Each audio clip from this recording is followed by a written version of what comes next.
So just give me a second. Okay, problem with that. Show's recording All right. now. Yep. Now we have the power. Okay.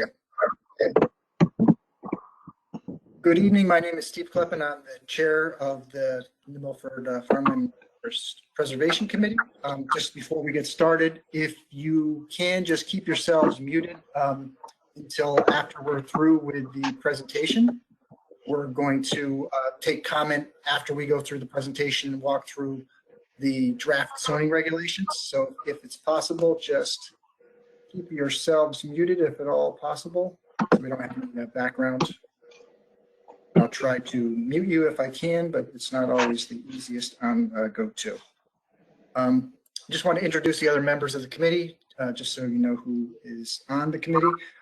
Other members are Nick Puder, Jeremy Schultz, Suzanne Van Holt, Cassie Castaneda, myself, obviously, and Michael Yadid. I'm going to go through the presentation. It's only 10 slides, so it's not terribly long, and we hopefully won't be incredibly boring. So let me go through those. We'll walk through the regulations and then take questions and comments from anybody who wishes to speak. Okay, can you guys see that, I'm assuming? I see a thumbs up, so that's good. We'll go there.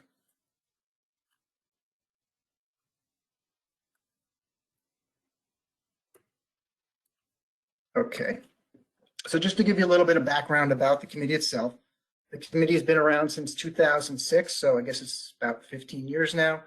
It was appointed by the mayor and the town council with some kind of simple goals at the very beginning, which were to see ways to look to preserve and enhance farmland in the community.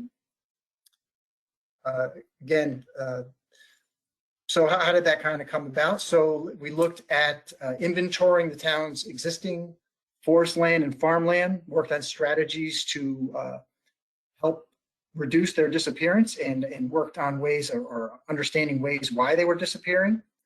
We worked with state, federal, and local officials on strategies and funding sources on how to preserve those farms. We tried to understand what the farmers were dealing with in terms of the market forces and things affecting their farming operations. And we also worked with farmers on understanding resources that were out there, advocating on their behalf, and work with other land use agencies such as the Planning Commission, zoning, as well as economic development. So some of the things that as some of the accomplishments since the committee's been around, we've mapped all the active farmland in the town. We've helped in the preservation of more than 400 acres of farmland in town, enacted the second right to farm ordinance in the state of Connecticut, mapped locally important farmland soils. There's also the Who's Your Farmer brochure that we put out and maintain on our website. We have our separate Facebook page as well as the separate website I mentioned. And there are a lot of resources and flexibility things that are associated with that website, which kind of we can operate a little independently of the town's website. We author the section in the town's plan of conservation and development. If you do not know what that is, that's a 10-year planning document that municipalities are required to produce every 10 years. And if you don't do so, you may make yourself ineligible for discretionary state funding, which can affect bridge repairs and those kind of things. So there's a section in there on the importance of agriculture, which we put together, including some of the mapping that we put together. We worked with the Harris family on a scholarship that's put together through the Connecticut Community Foundation, which gives scholarships to Connecticut students looking to further their education in the agricultural field. And we've also done work on the existing zoning regulations in cooperation with the town. So what are some of the things that the committee can do for you if you are a farmer? I mentioned the Who's Your Farmer list. We've worked on different avenues to get produce out. We were pretty active when the plow to plate movement was coming about. We have advocated for farmers at tax assessment appeals where there were issues with farm buildings, whether they were barns or other outbuildings being taxed, and we provided testimony there. We've put together seminars on issues facing farmers, such as things we talked about were taxation, estate planning, to all things to do with growth and how, things affecting farmers. We have a pretty active presence on Facebook, indicating things and events going on, trying to help spread the word. And as I mentioned earlier, we work with the Connecticut Department of Agriculture on purchase and development rights programs, which allows farmers and landowners to save their farm while also being able to monetize their property, which is kind of a big and unique way to get farms preserved. And we can also work on things like educating our local officials on the importance of farming, which we've done numerous times, giving presentations to town council, the mayor, all the other bodies in town. Okay, my slide disappeared. Okay, so what is the purpose of zoning? So zoning looks at the uses of land in all parts of town, not just related to agriculture or residential, but all facets of the town. Some of the purposes: provide quality light, air, and privacy, prevent overcrowding of land use, and protect the character of the community. And how that affects farmland is, how do we help preserve farmland? What are some of the ways that land use policies can protect and preserve farms? Also, how do we work within the public policy sphere? So we're advocates for farmers. So how do we kind of be the intermediary between farmers and the town, making sure that regulations enacted and policies enacted are for the benefit of farmers and protect them from outside issues? Again, very similar, minimizing conflicts among land uses and buildings. So the zoning regulations themselves, one of the questions is, why are you doing this? Well, right now, the existing regulations are a little silent on some of the things that can occur on property and can occur. So we want to try to clarify and rectify some of those discrepancies and any conflicts that, whether they exist now or they could exist in the future, as the town continues to develop. No one really can predict the future of how things will go. A year ago, you would probably read stories about declining property values and out-migration from the area. But I don't want to say thanks to the pandemic, but because of the pandemic, that we've kind of seen a little bit of reversal in fortune. Whether that continues a year from now is remains to be seen. So how do we make sure that if you're operating a farming operation on a property and have been doing so lawfully and legally for many years, how do we make sure that when there's a new owner next door that the uses you're doing in your property can remain, and you don't have to worry about arguing with somebody, that the laws are in place to protect you and make sure what you're doing can continue without interruption? Again, that's kind of the same bullet point. Again, ambiguity is an important thing in any kind of regulation, especially in a zoning code. When things are not defined or they're ill-defined, that can lead to staff having to make interpretations, or you have conflict between what one person says and what another person says, and that just is time and money and energy that can be better spent elsewhere. Again, conflict is a big thing in making sure that we get the regulations right and resolved. Again, protecting farmers so they can operate as permitted by the town. I got to talk to somebody who put all these sliding bullet points in, because it's not how I kind of want to lay it out. But so the right to farm ordinance. Sorry, I can't read that a little bit. So ahead. Again, we want to make sure that the zoning regulations clearly address the standards and the process, so that farmers can thrive, farmers can comply with the regulations, not have conflict with their neighbors. Again, as I mentioned, the zoning regulations as they currently stand are a little vague. There aren't enough definitions, and the definitions that are in there are a little unclear. And so as the nature of farming changes and as things change, we want to make sure that those regulations are consistent and clear, so that there is zero ambiguity in there. Okay. And I think I don't need to repeat these bullet points, but they're kind of a little bit repetitive, so we'll just move forward onto the next slide. So kind of the intent of the draft regulations, let's make sure our definitions and our terms are as consistent with state statute as possible. I think that will be to everyone's benefit. How do we address the different kinds of agricultural buildings and structures that occur on property? Agritourism is an important and growing area in agriculture. So how do we make sure that folks that want to pursue this can do so? And how do we make sure, just because you're an agricultural operation doesn't mean you don't have neighbors and that things you could do might not negatively impact them. So if there are certain things that could be occurring on your property that you want to do, we want to make sure that those are in line and consistent with the overall themes of the town. Farmers market, and where can they go and how are they defined? And how do you define like a farm store, differentiate that from a farm stand and just someone selling a small amount of agricultural commodities on their property?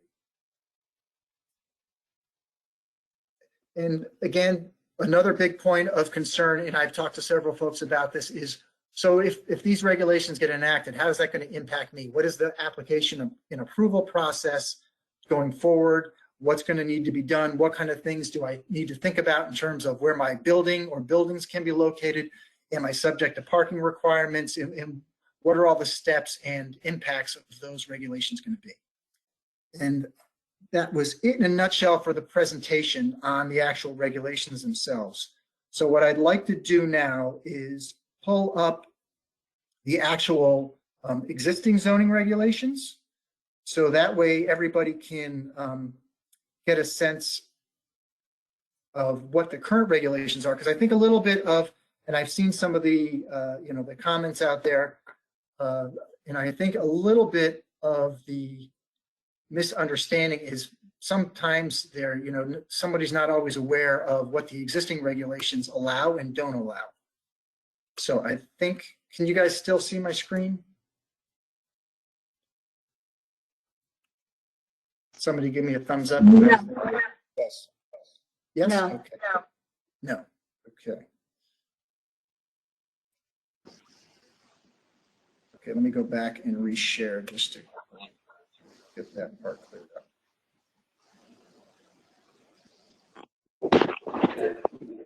Okay, you should be able to see it now.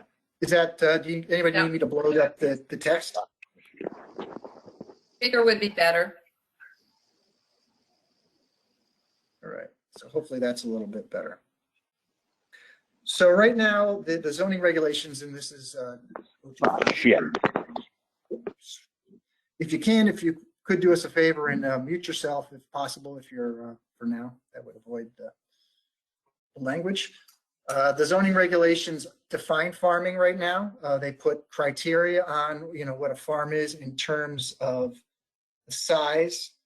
And they also talk about parking space requirements, so that those are all in the current regulations now. So I think one of the comments I heard in things we're concerned about, oh, am I going to have to provide parking with, if I do a farm stand? So right now, the regulation would require one space for every 50 square feet of farm stand sales area. So if you think about 50 square feet, that's pretty tiny. That's not going to really do much for anybody. I don't know if anybody's looking to do something very small. The idea that having parking at all, I think we need to be mindful that if, even if you have a roadside stand, we want to make sure that if vehicles are entering or exiting the property, they can do so safely, that anybody exiting their vehicle can do so where they're not in the street, so the normal flow of traffic can go by. Now, that's not necessarily a problem on, some of the more rural roads, but, on some of the busier routes, that could be a concern. So that's something we all need to keep in mind. The regulations also regulate slaughterhouse and animal processing facilities. And I'm just going through these really quick. And there is a section also on, storing of animals as well. And now I'm just going to stop share again and then jump to the proposed regulations. And I want to walk through this slowly, and Kathy is going to help me and keep me out of trouble and make sure I'm saying not saying anything incorrect. So I'll start at the top. And just so everyone's clear, if you can, it's important to see that the bold underline language is proposed text, and anything with a strike through is existing text that's proposed to be deleted. So the new text at the very beginning just provides a little bit of a preamble on, the importance of agriculture. I think that's pretty straightforward language. And again, so there's a revision to what's considered the definition, and it basically references, what's considered farming per the state statute. So instead of the town of New Milford recreating the wheel and trying to get too cute with defining what farming is, it references state statute, and I think that's to everyone's benefit and is clear, and I think from a legal perspective probably holds more water if there ever were to be a conflict or anything that was a question. So here's another, I field several questions on this from some folks that had concerns. So under 2, which is required setbacks, under 2I, it talks about, so basically if you're building a new structure, it needs to meet the setbacks, and that's not any different than any other homeowner or property owner in town who is looking to build a structure. However, Roman numeral 2 talks about if you had a legally non-conforming building. So, obviously this is New England. New England had lots of old barns and outbuildings that were there before the zoning regulations, or sometimes before towns were incorporated. This regulation allows you to use those buildings for that purpose. And I think that's important consideration. So you're not, it also helps economically, I guess, because you wouldn't necessarily have to build a new building to house whatever goods you're selling or producing, when you have a perfectly fine building. And this dovetails nicely with the town's barn quilt program, which many of these old barns could, suitably be appropriate for that. Number 3 has to do with parking. So if you recall, and it's crossed out in there, the existing regulation had it the standard at 1 space for every 50 square feet. So what this does, if you're putting in, and I'll go through the definitions in a little bit, a farm product store or a stand, it ups or lessens the requirement, I should say, to 1 space for every 200 square feet of area of the building or farm stand. So I think that's a little more realistic. And please keep in mind going forward that these numbers are, and I probably should have stated this at the beginning, our committee is not a regulatory agency. We don't adopt rules and we don't set standards. We're an advisory committee who can make recommendations to, whether it's the mayor, whether it's the town council, or in this case, we'd be making recommendations to the zoning commission. So ultimately the zoning commission will be the body that has to say yay or nay on any of the changes that get put forth by this committee. And again, also important to note, based on feedback we receive a little later on, we may adjust, these numbers. If someone's going to say these numbers are just unrealistic, and hopefully that's based on practices that you're doing at your operation, then we'll adjust accordingly. We're not here to, saying this is the definite number, but thinking based on our conversations and our experiences, these seem to be appropriate for the different uses that we're seeing. One thing that, it's not clearly defined in terms of the parking requirement is related to agritourism. And that's a little different because agritourism can be a lot of different things. So agritourism could be, Harris Hill Farm with a corn maze. It can be somebody looking to have a wedding venue on their property. It could be a pick your own operation. So the parking should be scaled appropriately for the activity in there. And those are a little more complicated than your straightforward like farm store or farm stand. So it's just something to keep in mind if you're thinking about those operations. I would definitely recommend, if that's something you're thinking about pursuing, that maybe your first stop is a chat with the zoning office and say, hey, I'm thinking of doing this kind of activity on my site. I think I could locate these kind of uses here. I could provide. Oh, thanks. So that's just something to keep in mind as you're going forward. Okay, so here's a another change to the definition that, again, this is just draft up for discussion, nothing here set in stone. And it talks about what a local farm product requirement is. So, the idea here is, and I think most people would agree that, if somebody has a farm stand, that farm stand should be associated with some kind of local agricultural operation. Now, that doesn't mean that everything that is for sale at that particular farm stand or farm store has to be produced on the property. But, the idea shouldn't be that, if I'm in the middle of a highly residential area, that I'm buying stuff from all over the place and selling it here on my property. But if I do have a farm or I'm associated with a farm operation, then that farm stand has those local goods. And I fully understand that farmers trade, and farmer A may sell some of farmer B's items and vice versa. And that just enhances the individual farm stand or farm store's operation, because it just allows you to diversify the products you have for sale without necessarily have to take on the burden of producing those products yourself. Okay, just to be clear, so how the initial draft is recommending agritourism be considered. It's considered an accessory use to an existing agricultural operation. So if you have a farm and then you say, I want to do a farm, a maze or something like that as a part of the farm, that's what we're kind of viewing that as. And it's not the sole purpose of the farm, where it's a wedding venue versus a farm that does offer weddings. So hopefully that distinction is clear. Just going to jump down to the next section. And this one here, and I know I saw a lot of comments about and concerns about this. We did make a tweak. I didn't go over this with everybody on the committee, so they may yell at me later on. But if you'll notice on the first row where it talks about seasonal farm product stand, there was a concern that the minimum percent produced from that parcel, we did have it at 100%, and a lot of people flagged that as an issue. So, our recommendation, at least my recommendation to the broader group, would be, let's make it consistent with some of the other processes and leave it at 50%. And I did get a call from somebody else this afternoon saying, maybe there's better ways to regulate that versus looking at a percent of product.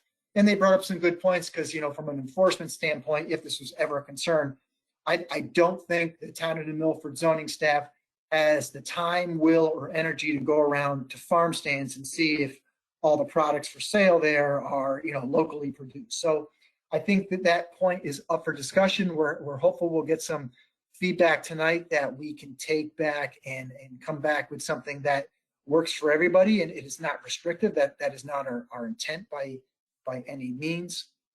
I also think, just me personally, I think the 100 square foot for the maximum size of a farm product stand, how it's currently defined, I think that's pretty small. I think that's, it's a 10 by 10 tent or a little 10 by 10 shed, excuse me.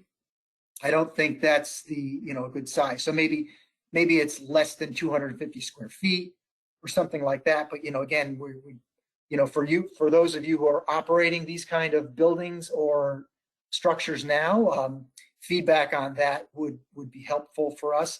And again, it's important to point out that the farm stand is really only requiring one space for something like that. And if it's 200 or 250, we can adjust the numbers to make sure they're consistent going forward. Also important to point out, if you're operating something like this, we're recommending that no zoning permit be required. So that would mean there's no fee associated with it.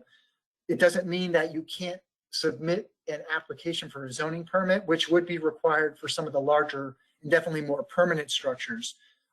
It would be good to touch base with the zoning department and say, hey, this is what I'm doing.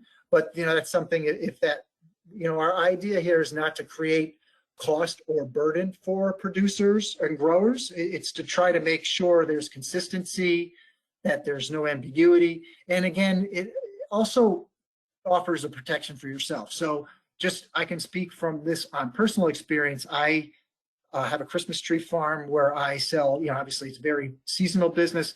I took out a permit even before I had any structures on the property, but I knew I was going ready to sell, because I had potential issue with a neighbor that I was concerned about because it was a private road, and I wanted to make sure that, hey, if there was a complaint that came in, my permits were pulled and I had that backing behind me, so that there was no way that they could come back and, you know, in the middle of my growing season say, hey, you have no permit, and then I was going to get a cease and desist order from the town. So I was looking to avoid that and to cover my basis by that. Again, I don't want to go through all of these, you know, word for word, but this just differentiates some of the different buildings, their size, and then the different requirements per what they're using.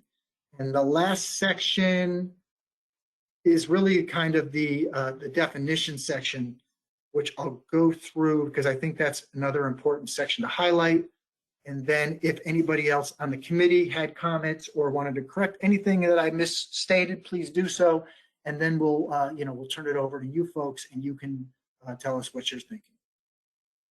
So here's the definitions. And I don't intend to read these word for word, just, and these regulations, if it's unclear or you're not sure where to find it, please let me know and I can send out a link with maybe on our Facebook page to those regulations. So that way they're there, because I actually had a little trouble finding out where they were myself. So I don't want to make it seem like we're not being forthright and showing you where those are. Again, these are the definitions of the different kinds of buildings, which I think is important to distinguish the different types of uses.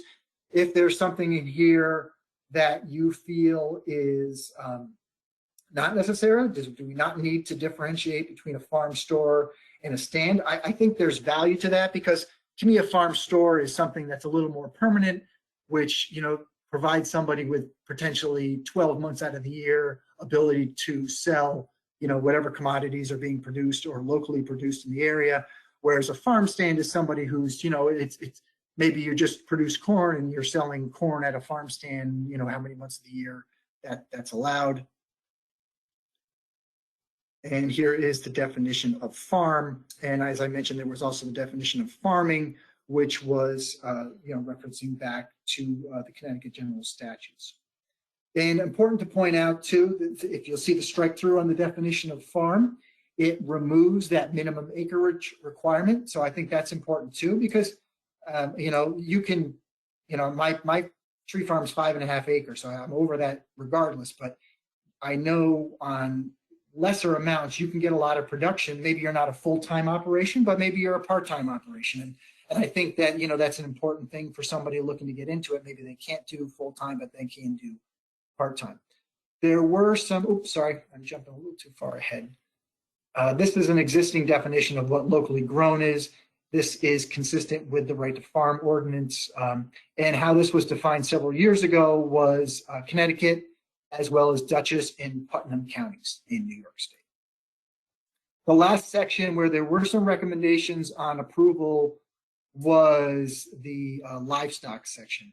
And this is what's existing now, so we don't have any changes through this entire section through here. We, you know, and if somebody has strong feelings about this, please let us know. So basically, the only provision we put in there is if you had less than 3/4 of an acre, 3/4 of an acre, you could still have chickens on your property. And if there's strong feelings about something like this, or it's too restrictive or not restrictive enough, please let us know. Again, this was just feedback that we got from some folks on our end.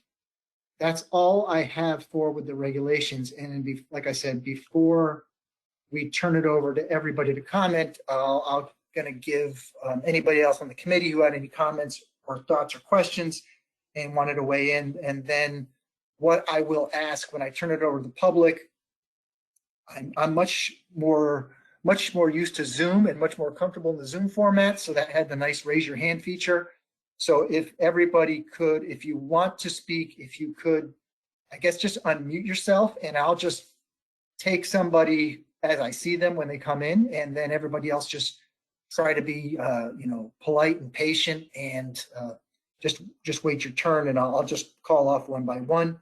I don't have a set time limit on when we are scheduled to finish, so I'm hoping not to be here at 10 o'clock still talking about the definition of farms, but, you know, we'll stay here as long as people want to have a discussion. Just keep in mind, everybody on our committee is a volunteer. We're all your neighbors, and we hopefully will have a nice, polite, cordial discussion on things. Nothing set in stone. And as I mentioned, we're an advisory committee, not a regulatory agency. So anybody from the committee who wants to chime in, I'll shut up and let you speak.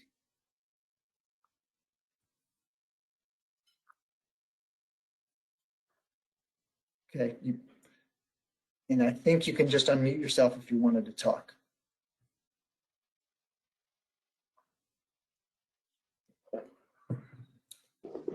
Okay, so that's, and again, you guys can jump in at any point. So if anybody wants to speak, I see there are a couple people who've unmuted themselves. So I'll just call your name, and if you want to speak, feel free. Otherwise, I would ask that you just could mute yourself. So that way there's no background noise and nothing competing. I'm just going to go by how I see the boxes on my screen. So first one I saw was Patrick Lillis.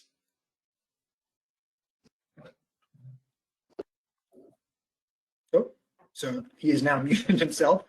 And I see the next one also muted himself.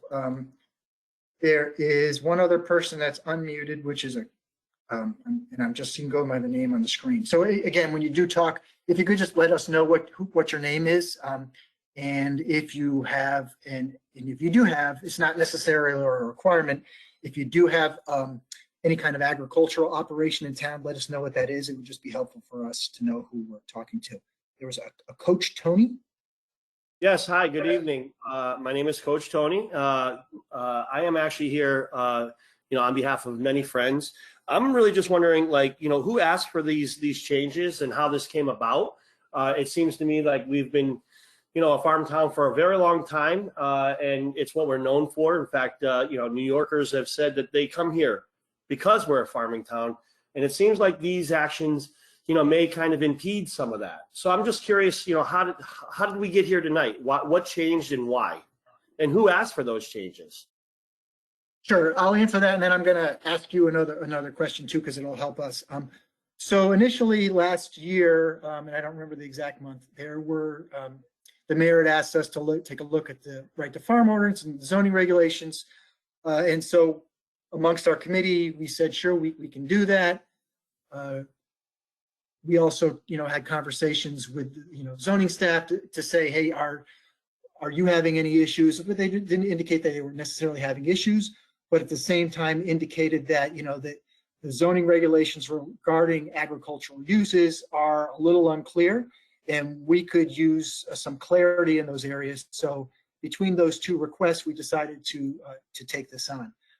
And I hope that answers that question. If my question back to you would be, if there's something specific in there or more than one thing that's specific in there that you think are more restrictive based on what the existing regulations are, I would like to know that. I think that would help us, in crafting our final recommendation. So if you want, if you don't want to answer, that's fine. If you want to unmute yourself again and then answer that, I'd appreciate it. Thanks for the question. I appreciate the dialogue. I really do. I'm not really the most well-versed in this area, but again, I'm here on behalf of, many farming friends. I would say, I don't have a direct response except to say that it seems to me that, many of the organizations or the farmers that, have done things in the past, I worry about how this may impede them, or even, block new folks who are trying to, get into this farming thing that we have going on. So I guess I'll leave it with, as a resident, I want to make sure that we're doing all that we can to ensure that there are no blockers to folks that are either have existing farms and they want to expand their services or just continue to maintain what they're doing. And also, to be mindful of, the folks that aren't on the call tonight that may be considering, taking advantage of the, the agricultural, benefits we have here in town. So, that would be, my request of this commission and the work that you're doing is, keep that in mind. Ultimately, we love supporting our local farmers and we don't want to see anything get in the way of that. Okay, thank you. Appreciate that. Okay, Andrew, I can't tell your last, Andrew with an H. Hi, it's Andrew and Emily Harvey. I'm Emily. And yeah, we have a farm that we raise relative Galloway cattle for beef. So that's our connection. Well, thank you everyone for working on this. I know this is not one of those things that is actually complicated to get right. So thanks very much for putting this together and letting us all comment. Basically, I wanted to start. I had one question, if I could clarify with you, Steve, or whoever's best placed, and then I just had a couple of comments. So my question was on producing. I noticed the word produced was added instead of growing and raising. May I ask why that was added and what it what it's defined as, for starters? What we're trying to achieve with the word produce. Sure. So I think, and then Kathy, please jump in. And again, if there's something that, and you raise a good point, with any kind of regulation, especially a zoning regulation, if you have a term that's not defined, it should be defined, because that way it's always subject to interpretation or future issues. But production, the way I would look at it, and then again, please correct me if anybody disagrees, would be whether you're sometimes with different kinds of agricultural operations, you're getting items that go into your final product, but you may not necessarily grow those, for lack of better terms, on the property. So you may get components of something you're producing that's put together in conjunction with the items that you're growing on your property. I don't know if that helps answer your question at all. It does very much. So that's one area then I think we should be very careful about. Because, for example, if you brought in, let's say you want to make strawberry jam, just picking something, then if strawberries coming from Texas and sugar comes in from Central America, but you make the jam in your house, do we want that to be sold at farmers markets here, even though the strawberries aren't local? Again, I'm not picking on jam makers, it's just an example. For example, another example closer to home for me is, let's say we decided to find someone in Nebraska who would sell us cows that had been fed in a feedlot and ship them to Connecticut for slaughter at Bristol Meats. Do we want that sold in a farmer's market here? And again, tonight it's just the kind of questions I want to make sure we think about. And then that's kind of my larger point with this whole revision, is just making sure we're clear on our principles about what as a community we want a farmer's market to be, what we want a farm stand to be, what we want a farm store to be. So, are we defining it by the land? Are we defining it by the people who are working that commercial enterprise? Are we defining it by what's sold there? And I think if we can answer those things in principle, then a lot of the other elements will answer themselves. So I'll just say that I know it's early days, so I'm not going to offer suggestions on all of those points. I think we just, as a community, need to figure out how we want to define it, because if it's about showcasing local produce, then we should make sure that's clear. If it's about showcasing local producers for people, then we should emphasize that direction. So that's that. There were a few specific points I did want to comment on, though. That the 50 to 100%, I agree with you, Steve. I'm really not convinced by that as a way of defining what we do or don't sell, because I don't know what that means. Is it like 50% of the units? Is it 50% of the value? Is it 50% of the volume? Is it 50% of the weight? I don't know how you define it. Also, I don't know how you enforce it. So, what are you going to do? Have someone go around and do an inventory of each stand? I think if you can't define it easily and you can't enforce it, it's just going to create a mess. So, look, I don't have a perfect answer. This one's tough, but I would throw out for suggestion. Could we do something like, say, that if you are going to be, maybe a framework could be something like this. We say, if you have a farm stand or store, you can have it anywhere in town as long as you sell your own stuff that you've grown or raised, period. Then I think that helps most use cases for people who already exist to be able to carry on. And then maybe we say, again, this is just brainstorming, if you do want to sell stuff other people have made, there's a couple of requirements. One is that you yourself, the seller, has a Connecticut tax exempt form for farming. It's a Reg 8. And that basically means you have to be doing a certain amount of farming in order to file your taxes as being a farm. yeah, it's not perfect, but then, you know, you're legit, right? Which I think most people would want a legit farm to be a farm stand, I would argue. So, so then you can say, okay, well, if you are, you know, filing a Reg 8, you're clearly involved in farming.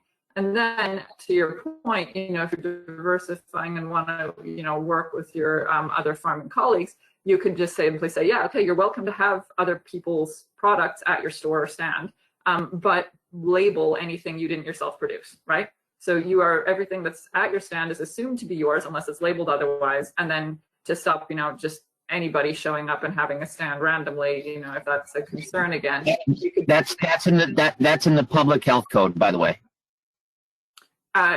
Sorry, Just saying that already exists. That's already in the public health code.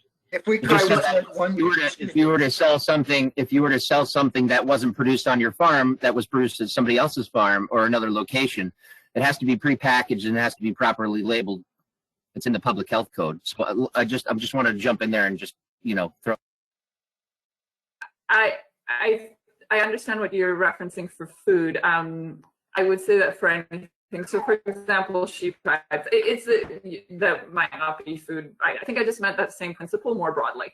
But yes, there are definitely rules that would already exist around that. So that was one point. I do think we want to avoid the 50 to 100%. And then other than that, just to keep it brief because I've talked about time, I would please think when we say, oh, someone's going to evaluate if egress and ingress is safe, can we actually define who's doing it, how often they're doing it, what happens if situations change? There are other examples like that, you know, just everything should be clean, clear, labeled. And I know it's early days, but if I could just encourage everyone on the committee to do that, that would be great. But again, thank you for your time. It's a little document, but it takes a lot of effort. So thanks. Okay, anybody else? Patrick, you have, you're unmuted if you wanted to speak. Yeah, I was going to speak tonight, not for profit or gain, but out of tradition. New Milford has always been known as a farming community. Connecticut's farm regulations are based off New Milford's right to farm, which was written. And everything you guys have talked about tonight is pretty much in the right to farm, and it should be just left alone. Let everybody do what they have to do to make it in this world today. Everybody's out here hustling, doing what they have to do, selling their produce, and you guys just keep making it harder and harder for everybody. And is it, you know, anybody on this committee an actual farmer? That's a question I'd like to ask. And I'll go ahead and mute myself until you guys give me an answer. That's all I have to say tonight. Sure, I can answer that. So four people on the committee either farm part-time, or I think Jeremy might be considered full-time. So yeah, that is the case. So I would go back and ask the same question I asked the first gentleman. What within the regulations is making it more difficult? So that's not something, obviously not something we want to do. The right to farm ordinance doesn't give anybody the right to put up buildings or structures and locate them anywhere they want on their property. So that's something why zoning is not going to, you know, make that go away. I don't think that would ever be the case in probably, you know, most of the communities around. So The farms in this town have been around a lot longer than zoning has. correct. So, but doesn't mean that just because a farm is there, allowed within the regulations. So I think that's why one of the intents of these regulations would be to protect farmers, not make it more difficult. I don't have a dog in this fight other than my community is been known and will be known as a farming town for many years to come. And I think you guys should just leave well enough alone. Okay, thanks. I'm going to mute you just because we're getting a lot of feedback. Joe. Good evening, everyone. This is Joe Quaranta. I wanted to tell you a little bit about my farm. It's been a pretty hot topic for discussion over the last 9 to 12 months, and seems as though this is where all of this started from. Okay. Last year, my wife and I were helping with food insecurity. through a variety of donations through commercial food producers, quite frankly, large institutions, Cisco, Thurston Foods. And we took advantage of that through relationships that we had, and those individuals made considerable donations to the community. We're super thankful for. Donations in the excess of $30,000. Okay, that wasn't sustainable. So I contacted the mayor and I told him what I would like to do is I would like to start farming land in town to feed the needy. I thought that was a hell of a step in sustainability. We acquired a group of volunteers, members of the Grange, the Masons, countless volunteers throughout the community came together, and we started to farm food that was pesticide and herbicide free to feed the needy in this town. Why? Because New Milford is 64 square miles of some of the most nutrient farmland in all of New England. That's what we're known for. For 314 years now, this has been a farming community. Farmers have been buying, selling, trading, and gifting commodities in this community. The health department decided to come to my farm stand one day while we were not open, unfortunately, but we were not open. And they started to question a very questionable health complaint that came to the town of New Milford. Commodities that we sell in our farm markets or farm stands, all right, local agricultural communities are governed by a variety of institutions. One of those institutions for milk and dairy, as you all know, is DOAG, the Connecticut Department of Agriculture. Those are the individuals that put that permit out, and those are the individuals that enforce that permit with their own inspectors. The USDA regulates meat. There are certain requirements that you have to meet in order to sell that meat per the USDA. They too have their own inspectors. I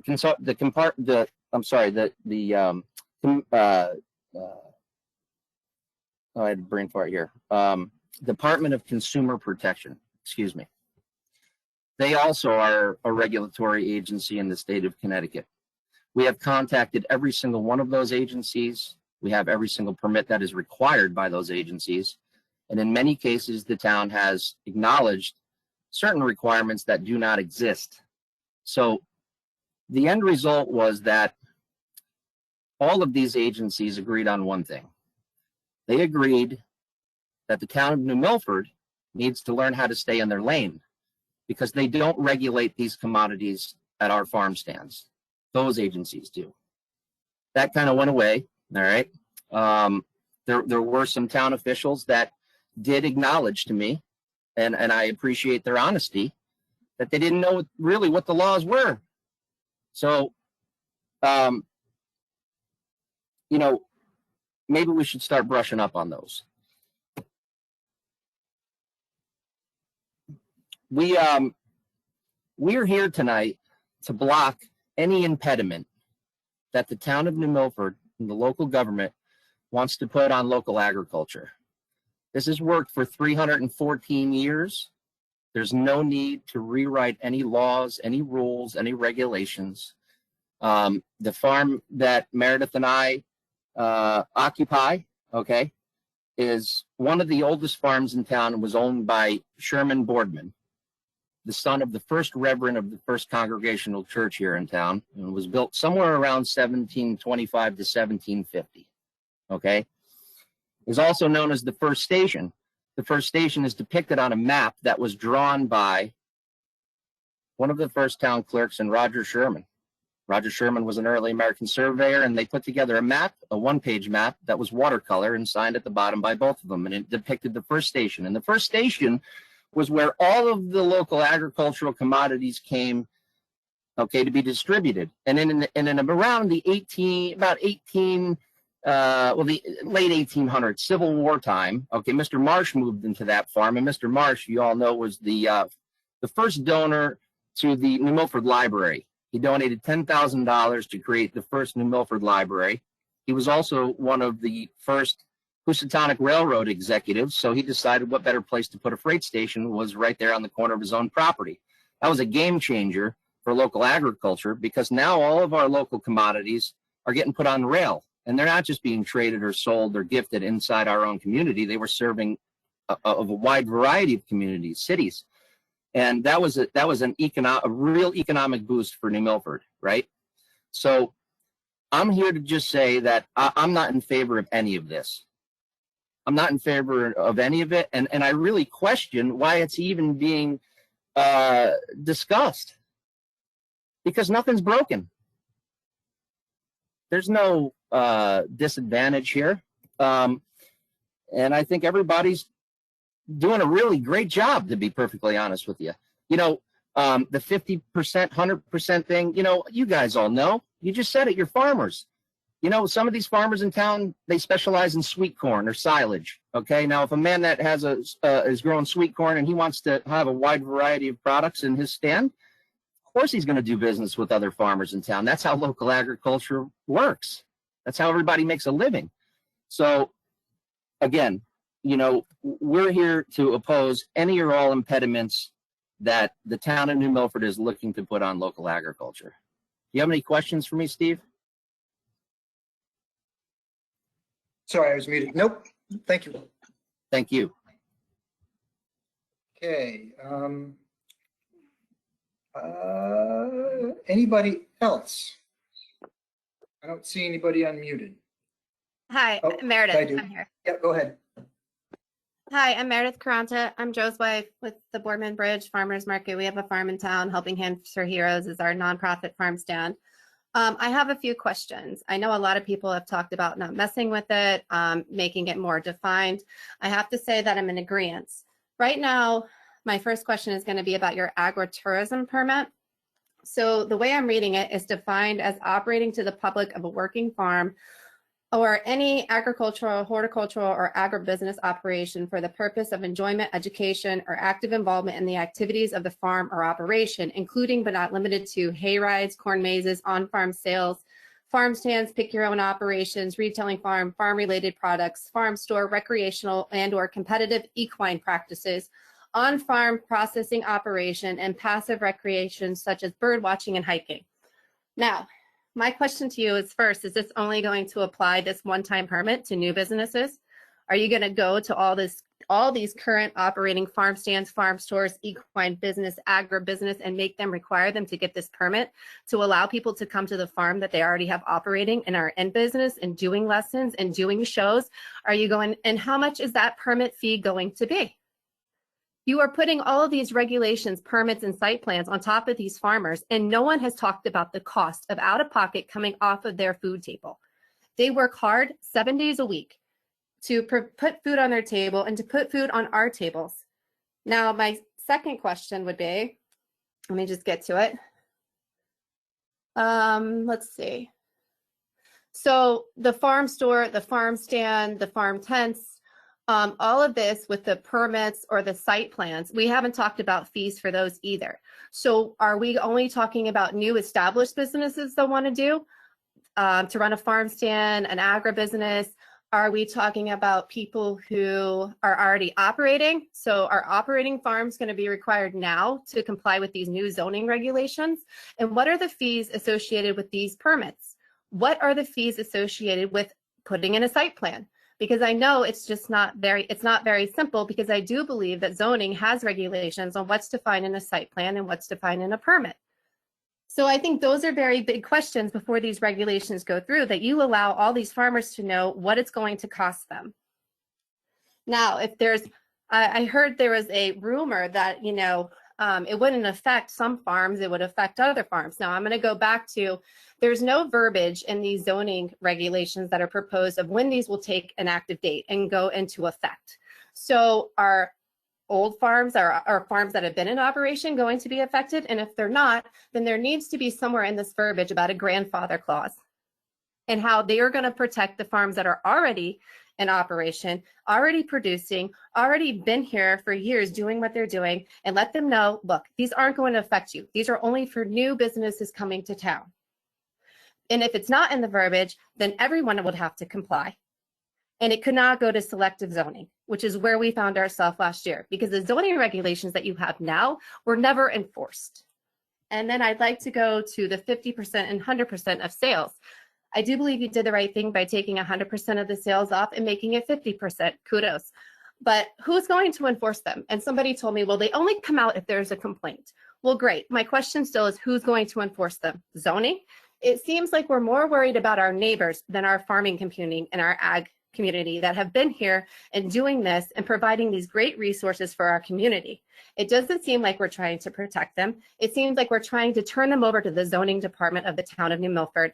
And I do not agree with them. And I do agree with Patrick Lillis in that everything has been operating just fine and leave it alone. I agree with Quadco Joe that we are here to block any impediments that the town of New Milford is going to put on zoning. And how do you draft all of these rules and regulations with no fees incurred, when it's going to start, and who's grandfathered in or not?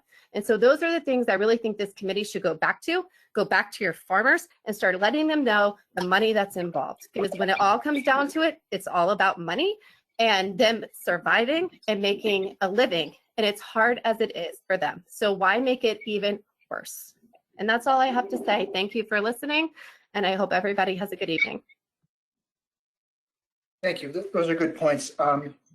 So any costs associated with any applications, those are set by the zoning department. We don't make any recommendations on fees. If the Well, I think it should be recommended. I think as a committee, if you're drafting these proposals to go to zoning, that your committee with farmers sitting on it should go to your farmers and either draw up a fee that with or get with zoning and see what the fees are before these even get drafted into play. Because if you're now zoning setting the fees, zoning has control, zoning can permit you, zoning can have your site plan, zoning wants to know about your tent, zoning wants to know everything. So if these are going to be adopted by the zoning at your discretion, because this is what you are proposing, then those fees need to be coming from you. They need to be told to their farmers before they even go into play. And that's, so if you have zoning here, what are the fees? We need to know. The farmers are here because they want to know what this is going to cost them. Who is it going to affect? And there's no verbiage about it. And again, coming to this meeting tonight on a discussional forum, these questions should have already been put into play.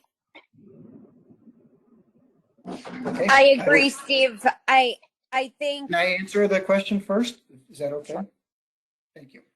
Yeah, I was going to answer your questions that you put up there, and they're all good points. As I mentioned, the zoning commission would set the fees, so we don't have a say in that. If asked, we would definitely recommend, minimal or little as possible for any agricultural use. But again, that part would be out of our hands. We can definitely circle back with the town staff on fees and what would be incorporated and required and not. The question about the grandfathering in of the ag tourism business is a really fair point. And I don't know if I have an answer for you tonight on how that would work.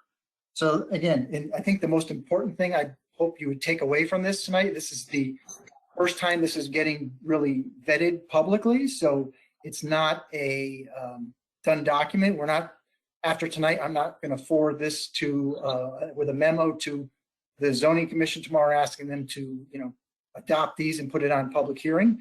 Our committee will circle back and discuss what we heard from everybody, revise the document as necessary. And if everybody would like to do this, we can do another session like this again and go through what's changed from draft 1 to draft 2, and then see what everybody thinks at that point. So it's not tonight's not the final night. So don't feel like anything's going to get adopted or approved at the end of the evening. Mr. Kleppen, Tony Morrissey again here. I with all due respect, I do want to call out that when comments like "you don't have a say," that you just mentioned, I think that is a bit of a problem statement. We're here tonight because we feel we should have a say, and we ask for consideration. Now, can I have to interrupt you for a second, because I didn't say. I said I don't have a say. We don't have a say. The zoning commission sets the zoning fees on applications and permits. We do not. That's not what our group does. That's their policy. Before anybody else speaks, I'd rather have folks who haven't had a chance to speak yet go. And if there's more time, I'm happy to back and let other folks chime in. But there are a couple people that are unmuted, Heidi and then Joe. So Heidi, if you can go first. I thank you, and I feel like you're listening and you're trying to get through to everybody, you know, what it is that the zoning commission is trying to say. But I have to agree with Meredith, and someone else said it too. I mean, there needs to be clear boundaries as to who this affects. Is it old farms that have already been in existence, or is it new farms? What is the town going to do to help old farms if it is them that they are requiring to come up to these codes, zoning standards, and not just new farms? These are all things, and I have to agree. I mean, I know it's a first meeting, but they want to roll this stuff out, but there are no answers, and there are no answers to the farmers, and the zoning commission wants all kinds of control over this entire situation. But at the end of the day, they're not farmers, and there are several other zoning issues, blights in this town that they could be going after other than our farms, which have been here since like the beginning of time and are the foundation of our community. And I really hope they keep that in mind, and that this isn't a personal issue that they feel like they need to attack every farm or even one farm in New Milford. It's uncalled for. And, you know, if they're going to roll these rules and regulations out to everybody, they better, you know what they're talking about, and they better have the details in effect, because otherwise, I mean, it's a moot point, and it doesn't really seem like they're actually trying to do anything other than hurt the farming community. Yeah, just so there, I don't think the zoning commission is clamoring to take this up as the hot topic in town or their most pressing business at the moment. I think, when it gets to the stage where if we even submit something for their consideration, they'll put it on their docket. But they haven't said, hey, farmland preservation, we need to get this done by June 1st. So we may not, if we do send anything, it may not happen till the summer, it may not happen till the fall. It's not, like I said, I don't think it's a pressing thing that has to happen tonight. Okay, I guess my greatest concern are for the existing farms that are already here. I mean, I know last year the mayor talked about everybody should have a victory farm, we should all be farming. And I understand that with that, there plenty of new people, influx of people that have come to town. And, there are some parcels of land that are small or in communities that are close to your neighbors. And maybe people don't want to hear your chickens squawking, at 5 a.m. I totally get why we might want to impose some kind of parameters here. But I think for the existing farms that are already here, there needs to be some consideration and some, adjust, like if they're actually going to move forward with putting these rules into effect, then how are they helping the farmers to go about doing that is my biggest question. Gotcha. Okay. I think there was a Joe Baker I saw that was unmuted if you wanted to speak. Yeah, thanks, Steve. I happen to be on the zoning commission, and this has nothing to do with the zoning commission at this point. This is another committee that's making a proposal that may or may not go in front of zoning. Zoning has not requested this. Zoning is not asking for this. This has nothing to do with the zoning board. If you want to talk about, who's doing this, it's this farming committee at this point. It may well go in front of zoning and be presented to them as a separate agency presenting something to zoning, but the zoning board is not presenting this. And the second point is the costs are not established by the zoning board. The costs are established by the town council. Zoning board does not own fees. The town charter requires the town council to set all fees in town. Thank you very much. That's good. Thank you for clarifying that. Marjorie? Yeah, Steve, can I say a word? following on Joe Baker's point right now, I am a farmer who is not part of the committee, but I attend all the Forest and Farmland Preservation Committee meetings. So I can attest to the fact that the spirit of what was behind this was to try to protect farmers, not to restrict them, not to place a burden on them with respect to regulation. So I urge everybody to bear that in mind and to take a breath. I see all the chat record, and I honestly believe that that everybody is not correctly perceiving where this is coming from. It's, fine for you to, obviously for you to object or to suggest changes, but please take my word for it that that is not, having attended all the meetings, that is not where the impetus was coming from. The impetus was to try to protect farms. After all, that is the purpose of the committee. And to add, Joe and Meredith, I'm well aware of, you probably recognize my name from the town council meetings, which I attended. I'm well aware of what has transpired with respect to your farm stands. So I'm not ignoring that. I can tell you that I don't believe this effort is related to that. So it would be great if we could get constructive feedback to try to make these as helpful as possible for farms. I'm sorry, I didn't hear your name, ma'am. What's your name? Marjorie Feldberg from DeHook Farm. Thank you. Thanks for your comment. Okay, is there anybody else who hasn't spoken? And then if there was, then it's 8:10. So it's not Hey, too this late. Berlin here. Yeah, I have a question for you. So question is, right, why are we tied Sorry. with the state of Connecticut? Right, because so far we have not tied with the state of Connecticut. We don't want to be linked with the state of Connecticut.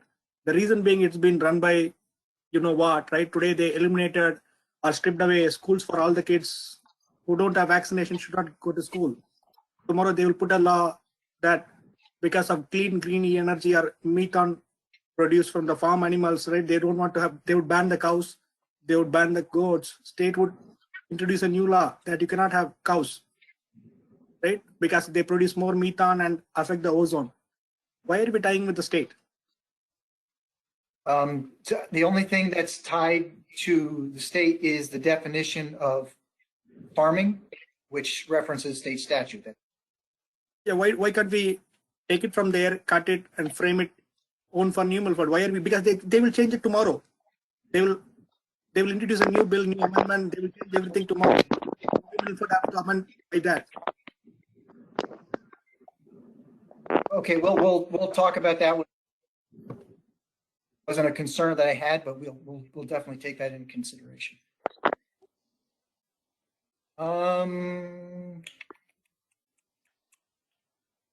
Peggy, did you get a chance? I see you're unmuted if you wanted to go ahead. No. Anybody else who wants to chime in? We can, I'm happy to take some questions, or want to add some more questions of those kind of things. It's fine. We can go for another. Could you name 8:30 everybody that's 8:30 on this knockoff meeting? time, okay? Where to find it? I have one Sorry? suggestion, maybe if this comes back to another meeting after tonight's meeting. Do we have anyone that we could ask to come to the next meeting that actually wrote the right to farm? Since the state of Connecticut adopted New Milford's right to farm, I think it would be great to have somebody attend who actually was on the committee or the board who drafted the right to farm ordinance. And I think that maybe their view and weigh in maybe can help clear up some issues here. And that's just a suggestion I have. I can ask Dan Redioff to attend, but just, I'm not sure if I was chair at that point, but I was at least vice chair when that was.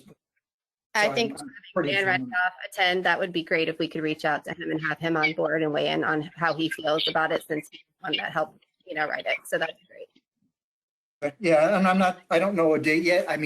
It won't be in May, so maybe June. I'll circle back with everybody on our side, but Great. I would plan maybe sometime in Our meetings are typically the last Wednesday of the month. So maybe we would look at sometime towards the end of June and we'd have a second session similar to this.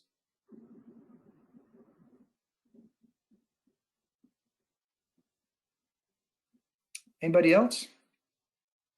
I haven't had dinner, so I'm fine to knock off early. Could you list off of everybody on the committee or tell me where to find the information?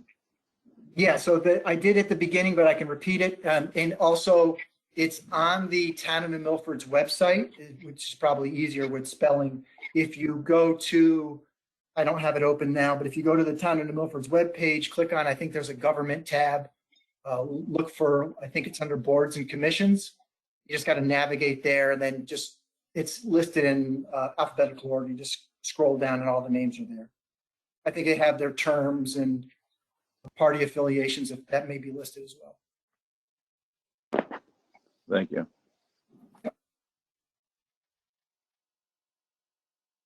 So Steve, I'd like to talk again if nobody else, I'd like everybody else to have a turn first, but if nobody else does, I'd like to talk. So why don't you let me know?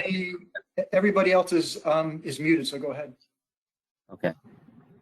So currently, we have a petition with 2,500 signatures that also agrees that we don't want any more impediments created for our local agricultural community.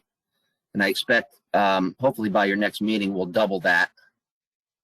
I've spoken to a lot of people in this community, many farmers, including Dan Redioff, the person who wrote The Right to Farm. He was very confused.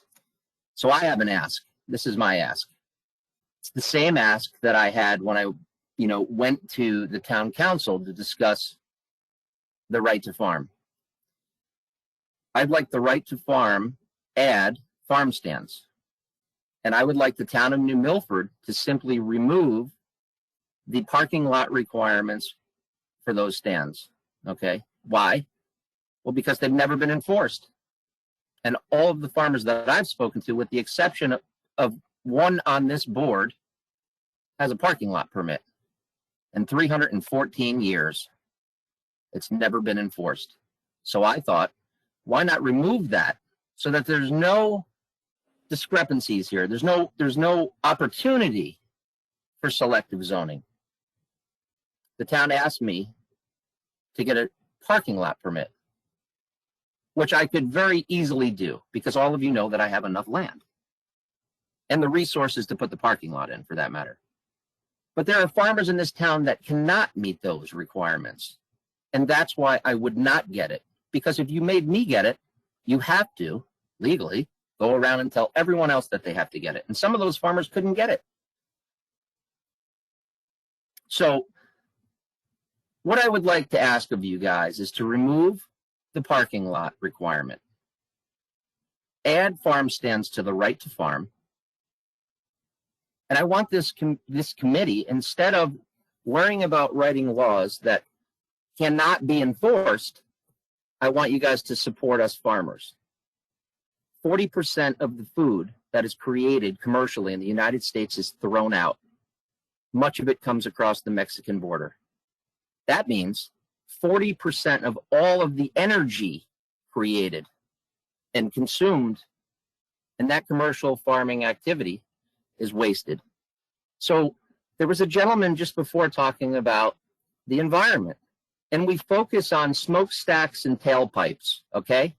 And we overlook the fact that commercial farming is probably one of the largest polluters, and it's responsible for climate change, right? Local farmers throw out nothing. A local farmer that doesn't sell a tomato donates that tomato to one of our local pantries.